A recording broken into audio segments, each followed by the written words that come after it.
கடவுள் இருக்கிறாரா இல்லையா? கடவுள்னா யாரு? நம்ம எல்லாரையும் கடவுள் தான் கிரியேட் பண்ணாருன்னா, அப்ப கடவுள கிரியேட் பண்ணது யாரு?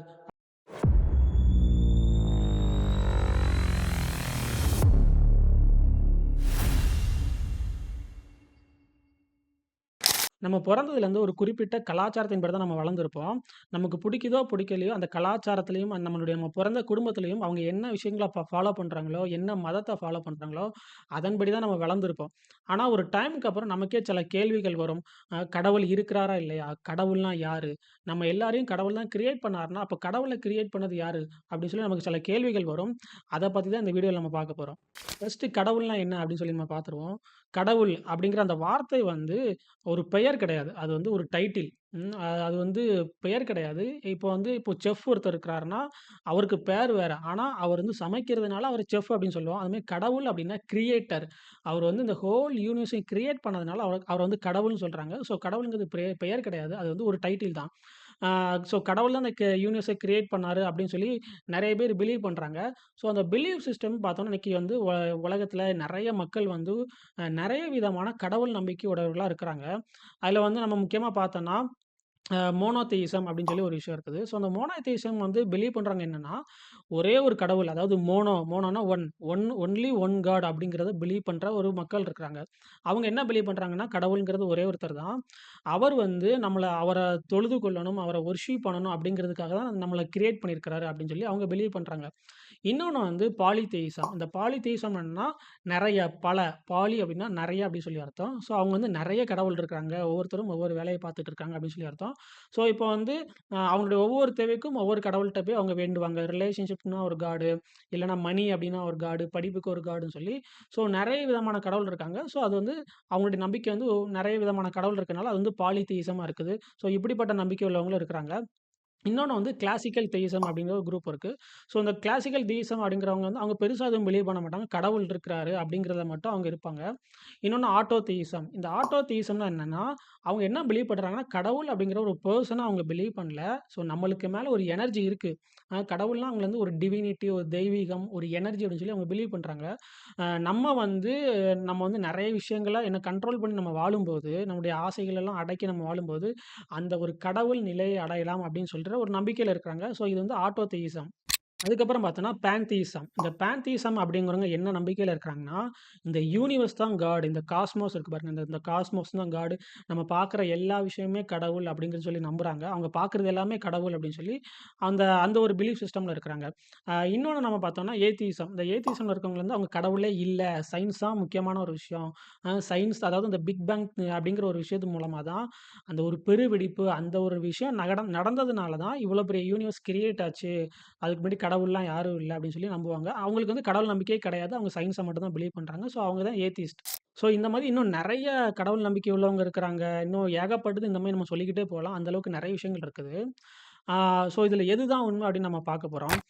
ஸோ இதில எதுதான் உண்மை? இவ்வளோ நெறைய பேர் வந்து நெறைய விதமான பழக்கவழக்கங்கள், நெறைய சடங்கு சம்பிரதாயங்கள், நெறைய பிலீஃப் சிஸ்டம் இருக்கு. இதில எதுதான் உண்மை அப்படின்னு சொல்லி அந்த வீடியோல நம்ம பார்க்க போறோம். முதல்ல வந்து இந்த கடவுள் அப்படிங்கிறத பத்தி நம்ம பார்த்தோம்னா, கிரியேட்டர் அப்படின்னு பார்த்தோம். ஸோ கிரியேட்டர் அப்படிங்கிறவர் இருக்கிறாரான்னு கேட்டா, கண்டிப்பா இருக்கிறாரு. ஏன் அப்படின்னா, எந்த ஒரு விஷயத்துக்கு பின்னாடியும் ஒரு உந்துதல் இல்லாம அந்த விஷயம் நடக்காது. ஸோ நம்ம எல்லாரையும் கடவுள் தான் கிரியேட் பண்ணாரு. ஸோ அப்ப நெறைய பேருக்கு கேள்வி வரும். நம்மள கடவுள் தான் கிரியேட் பண்ணாருன்னா, அப்ப கடவுள கிரியேட் பண்ணது யாருன்னு கேள்வி வரும். ஸோ அந்த அந்த கொஸ்டின் நம்மள என்னது ஒரு லாஜிக் இல்லாத கொஸ்டின். ஏன்னா கடவுள்னாலே அவர் வந்து இட்டர்னலா இருக்கிறாருன்னு சொல்லி அர்த்தம். அவர் வந்து இட்டர்னல். அதனால தான் அவர் கடவுளா இருக்கிறாரு. அவர் வந்து இருக்கிறவராகவே இருக்கிறார்.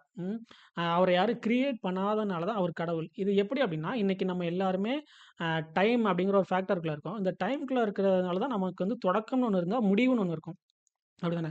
அ எல்லா ஒரு ஆற்றலுக்குமே என்ன கிடையாது, முடிவு கிடையாது. இன்னைக்கு இந்த பாடியில நம்ம இருக்கிறோம். நாளைக்கு வந்து இந்த பாடியில இருந்து நம்ம என்ன பண்ணுவோம், இந்த ஒரு வேள நம்ம இறந்துட்டோம்னா, அந்த பாடியிலருந்து இந்த எனர்ஜி வெளியில எங்கேயாவது போகும். ஓகேவா? அது இன்னொரு டைமென்ஷன் கூட போகலாம். ஸோ, நம்ம எல்லாருமே டைம் அப்படிங்கிற ஒரு ஃபேக்டருக்குள்ள இருக்கிறதுனால தான், நேரம் அப்படிங்கிற ஒரு இடத்துக்குள்ள நம்ம இருக்கிறதுனால, ஆரம்பம்னு ஒண்ணு இருந்தா, முடிவுன்னு ஒண்ணு இருக்கும்.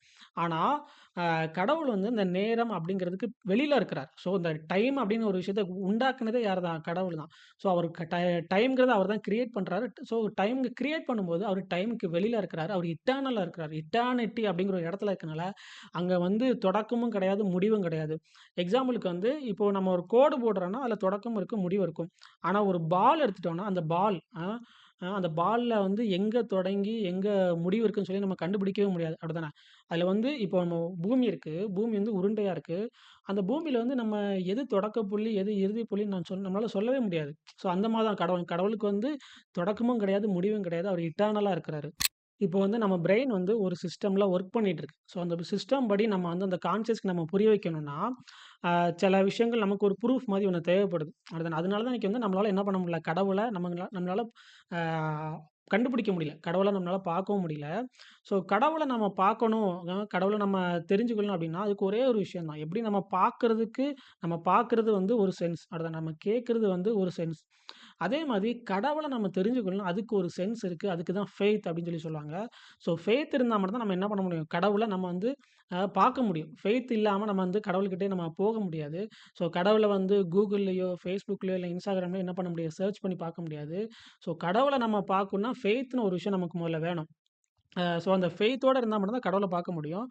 இப்போ வந்து நம்ம ஸ்கூல், காலேஜ்லாம் படிச்சிருக்கோம். படிக்கிறது என்னன்னா, அந்த எழுத்துக்கள நம்ம என்ன பண்றோம்? ரிசீவ் பண்றோம். ஒரு லாங்குவேஜ ரிசீவ் பண்றோம். எழுத்துக்கள பார்த்து படிக்கிறோம். அந்த வார்த்தைய ரிசீவ் பண்றோம். அத ரிசீவ் பண்றது மூலமா நம்ம மைண்ட்ல வந்து ஒரு ஸ்ட்ரக்சர் கிரியேட் ஆகுது. இப்போ இன்ஜினியரிங் படிக்கிறாங்கன்னா, அந்த புக்க பார்த்து படிச்சு அத அவங்க அப்ளை பண்றாங்க லைஃப்ல. ஸோ அது படிக்கிறது மூலமா அவங்களுக்குள்ள என்ன வருதுன்னா, ஒரு விஸ்டம் வருது, ஒரு நாலேட்ஜ் வருது. ஸோ அந்த மாரி தான் கடவுள பத்தி நம்ம தெரிஞ்சுக்கணும்னா, இதுக்கு முன்னாடி வாழ்ந்தவங்க, கடவுளோட ஒரு அனுபவப்பட்டவங்க வந்து புக்ஸ் எழுதி வச்சுட்டு போயிருப்பாங்க.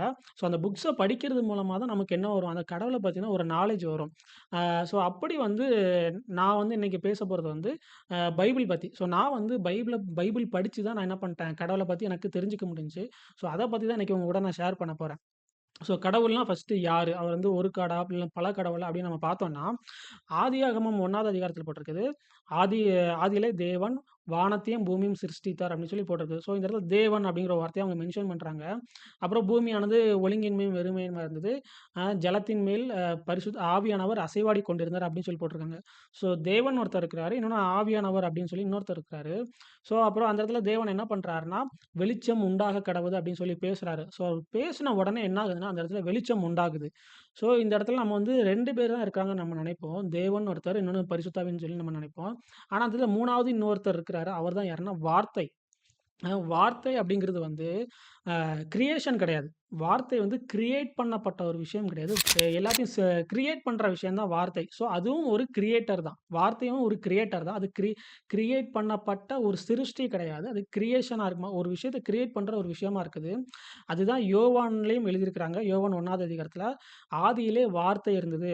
அந்த வார்த்தை தேவனோடு இருந்தது. அந்த வார்த்தை தேவனா இருந்ததுன்னு" சொல்லி, அந்த வார்த்தைய வந்து இயேசு கிறிஸ்துவ மென்ஷன் பண்றாங்க. ஸோ இதுல 3 பேர் இருக்காங்க. ஒண்ணு பரிசுத்த ஆவி, இன்னொன்னு தேவன், இன்னொன்னு வார்த்தையாகிய இயேசு. ஓகேவா? ஸோ இந்த 3 பேர் இருக்காங்க பார்த்தீங்களா? இந்த 3 பேர் தான் கடவுள். ஸோ இந்த தேவன், பரிசுத்த ஆவி, வார்த்தை அப்படிங்கிறத வந்து புதிய ஏற்பாடுல பிதா, குமாரன், பரிசுத்த ஆவியான்னு சொல்லி அவங்க மென்ஷன் பண்ணியிருக்காங்க. இத கேட்டோனே உங்களுக்கு டவுட் வரும். அப்ப கடவுள் என்ன பாலிதெயிசமா? பல கடவுள்னு சொல்ல வரீங்களான்னு உங்களுக்கு கேள்வி வரும். அது பல கடவுள் நம்ம சொல்ல முடியாது. ஏன்னா, இவங்க 3 பேரையுமே நம்ம தனித்தனியா பிரிச்சு பார்க்க முடியாது. 3 பேரும் தனித்தனி நபரான்னு கேட்டா தனித்தனி நபர் தான். ஆனா 3 பேரும் ஒண்ணு தான். ஆ இது வந்து குழப்புற மாரி இருக்கும். ஆனா ஒரே கடவுள் தான். அதாவது கடவுள் நான் சொன்னது வந்து ஒரு டைட்டில். நான் சொன்ன மாரி கடவுள்ங்கிறது ஒரு டைட்டில். அதுல 3 நபர்கள் இருக்கிறாங்க. ஓகேவா? இப்போ வந்து ஒரு குடும்பம்னு ஒரு விஷயம் இருக்கு. அந்த குடும்பத்துல 3 நபர்கள் இருக்காங்க. ஸோ அந்த 3 நபர்களுக்குள்ளயும் ஒரு ஒற்றுமை இருக்கும். ம். அப்பா, அம்மா, பையன் அப்படின்னு இருக்காங்கன்னா, அந்த 3 பேருக்குள்ளயும் ஒரு ஒற்றுமை இருக்கும். ஓகேவா? அந்த ஒற்றுமை தான் ஒன் அப்படின்னு சொல்லி நம்ம என்ன பண்ண முடியும்? புரிஞ்சுக்க முடியும். ஸோ அதுதான் வந்து அந்த பிதா, குமாரன், பரிசுத்த ஆவி அந்த திரித்துவம் அப்படிங்கிற ஒரு விஷயத்தில நம்ம என்ன பண்ண முடியும்? அப்படிதான் நம்ம அத அட்ரஸ் பண்ணோம். ஏன்னா ஜீசஸ் என்ன சொல்றாருன்னா, "என்னை காண்கிறவன் பிதாவை காண்கிறான்னு" சொல்லி சொல்றாரு. பிதாவின் தற்சொரூபமாய் இயேசு கிறிஸ்து இருக்கிறார்ன்னு சொல்லி எழுதியிருக்குது. ஸோ இவங்க 3 பேரையும் நம்ம என்ன பண்ண முடியாது? தனித்தனியா பிரிச்சு பார்க்க முடியாது. ஆனா 3 நபர்கள் தான். ஆனா அவங்களுக்கு இருக்க ஒன்னஸ் தான் நம்ம பார்க்கணும். அவங்க 3 பேருக்குள்ள ஒரு யூனிட் இருக்கு. ஸோ ஒரே ஒரு கடவுள் தான். ஆனா 3 நபர்களா அவங்க இருக்கிறாங்க. 3 பேருக்கும் தனித்தனி பெர்சனாலிட்டி இருக்கு. ஸோ நான் ஏன் கடவுள நான் பிலீவ் பண்றேன் அப்டின்னா, இன்னைக்கு நான் என்னைய பார்க்குறேன். என்ன பார்க்கும்போது ஒரு பெர்சனாலிட்டின்னு ஒரு விஷயம் இருக்கு. அ ஒரு ஒரு ஒரு பெர்சனல் பீயிங்கா நான் இருக்கிறேன். ஸோ இந்த பெர்சனல் பீயிங் வந்து நத்திங் அப்டிங்கிற ஒரு விஷயத்துலருந்து வராது. இல்லவே இல்ல அப்டிங்கிறது அதாவது இல்லாத ஒரு விஷயத்துல வந்து ஒரு பெர்சனல் பீயிங் வர முடியாது. ஒரு பெர்சனல் பீயிங்ல இருந்தா இன்னொரு பெர்சனல் பீயிங் வர முடியும். இப்ப எங்க அம்மா, அப்பா இருக்கிறாங்க. அவங்க ஒரு பெர்சனல் பீயிங்கா இருக்கிறாங்க. அவங்க கிட்ட இருந்து தான் நான் வந்திருக்கிறேன். ஸோ அதேமாரி இன்னும் பின்னாடி போக, போக, போக பார்த்தோன்னா, அ ஆதாம் ஏவாள்ல போய் நிக்கும். ஸோ அவங்க ஆதாம் ஏவாள யார் தான் உண்டு பண்ணாங்கன்னா, ஆண்டவர் தான் உண்டு பண்ணாரு. ஸோ அவரே ஒரு பெர்சனல் பீயிங்கா இருக்கிறாரு. அந்த பெர்சனல் பீயிங்ல இருந்து இவங்க 2 பேரும் வராங்க. ஸோ அதுலேருந்து இன்னைக்கு மல்டிப்ளை ஆயிருக்கோம் நம்ம. ஸோ கடைசியா நான் என்ன சொல்ல வரேன் அப்டின்னா, அ கடவுள் இருக்கிறான்னு கேட்டா கண்டிப்பா இருக்கிறாரு. அவர் வந்து ஒரு கடவுளான்னு கேட்டா, ஆமா ஒரு கடவுள் தான். ஆனா 3 நபர்களா இருக்கிறாங்க. ஸோ அவங்கள எப்படி தான் நம்ம பார்க்குறது அப்டின்னா, ஜீசஸ் ஒரு இடத்துல சொல்றாரு, "சுத்த இருதயம் உள்ளவர்கள் தேவனை தரிசிப்பார்கள்" அப்படின்னு சொல்றாரு. அ அப்புறம் இன்னொரு இடத்துல சொல்றாரு, "நீங்கள் என் வார்த்தையிலும், நீங்கள் என்னிலும் என் வார்த்தையிலும் நிலைத்திருந்தால், அப்போது நாங்க என்ன பண்ணுவோம், நானும் என் பிதாவும் வந்து அவனில் வாசமா இருப்போம்னு" சொல்றாரு. இந்த இடத்துல வாசமா இருப்போம்னு சொல்றாருன்னா என்ன அர்த்தம்னா, வந்து டொல்லிங் பிளேஸ், அதாவது அவங்க வந்து தங்குற இடமான்னு சொல்லியிருப்பாங்களாம். அதாவது இயேசு கிறிஸ்துவோட வார்த்தையில யார் ஒருத்தன் நிலைச்சு நிக்கிறானோ, அவனுக்குள்ள இயேசு கிறிஸ்துவும் பிதாவும் வந்து வாசம் பண்ணுவாரு. அவனுக்கு ஆல்ரெடி பரிசுத்த ஆவி கொடுக்கப்பட்டிருக்குன்னு சொல்றாரு. அதாவது அவரு என்ன சொல்றாருன்னா, "நீங்க உன்ன நேசிக்கிறது போல நீ பிறரையும் நேசி" அப்படிங்கிற ஒரு கட்டளைய நமக்கு குடுத்திருக்கிறாரு. அந்த கட்டளையில நம்ம நின்னு, நம்மள நேசிக்கிறது போல மத்தவங்களையும் நம்ம நேசிக்கும்போது, இயேசு கிறிஸ்துவும் பிதாவும் வந்து நமக்குள்ள வாசமா இருப்பாரு. ஸோ அந்த நேரத்துல நம்ம என்ன பண்ணலாம்? நமக்குள்ள பார்க்கும்போதே நம்ம என்ன பண்ணலாம்னா, கடவுள நம்ம என்ன பண்ணலாம்? பார்க்கலாம். ஸோ அததான் அந்த இடத்துல மென்ஷன் பண்ண வராரு. நீங்க வெளியில எங்கேயும் தேடணும்னு அவசியம் இல்ல. நீங்க உங்களுக்குள்ளே நீங்க என்ன பண்ண முடியும்? பார்க்க முடியும். நீங்க உங்களுடைய இருதயம் வந்து பியூரா இருக்கும்போது, உங்களுக்குள்ளேயே கடவுள் இருக்கிறாரு. ஓகேவா? அந்த விஷயத்த நீங்க உணர முடியும். ஸோ அதுக்கு தான் முக்கியமா என்ன வேணும்? ஃபெய்த் அப்படிங்கிற ஒரு விஷயம் வேணும். அந்த ஃபெய்த்ங்கிறது ஒரு சென்ஸ் நான் சொன்ன மாரி. அந்த சென்ஸ் இல்லாம நம்ம ஃபர்ஸ்ட்டு என்ன பண்ண முடியாது? கடவுள அட்ரஸ் பண்ணவே முடியாது. ஸோ நீங்க என்ன பண்ணுங்க? உங்கள நேசிக்கிற மாரி நீங்க மத்தவங்கள நேசிங்க. அப்படி நீங்க நேசிக்கும்போது உங்க ஹார்ட் வந்து பியூரா இருக்கும்.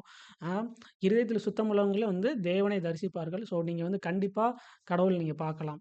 ஸோ இந்த வீடியோல வந்து உங்களுக்கு ஒரு கிளாரிட்டி கிடைச்சிருக்கும்னு நம்புறேன். கடவுள பத்தின ஒரு தெளிவான ஒரு அண்டர்ஸ்டாண்டிங் புரிஞ்சிருக்கும்னு நம்புறேன். உங்களுக்கு இது புரிஞ்சிருக்கு, உங்களுக்கு யூஸ்ஃபுல்லா இருக்கு அப்படின்னா, நீங்க வந்து உங்க ஃபீட்பேக் வந்து கமெண்ட்ல சொல்லுங்க. நம்ம நெக்ஸ்ட் வீடியோல மீட் பண்ணலாம். பாய்.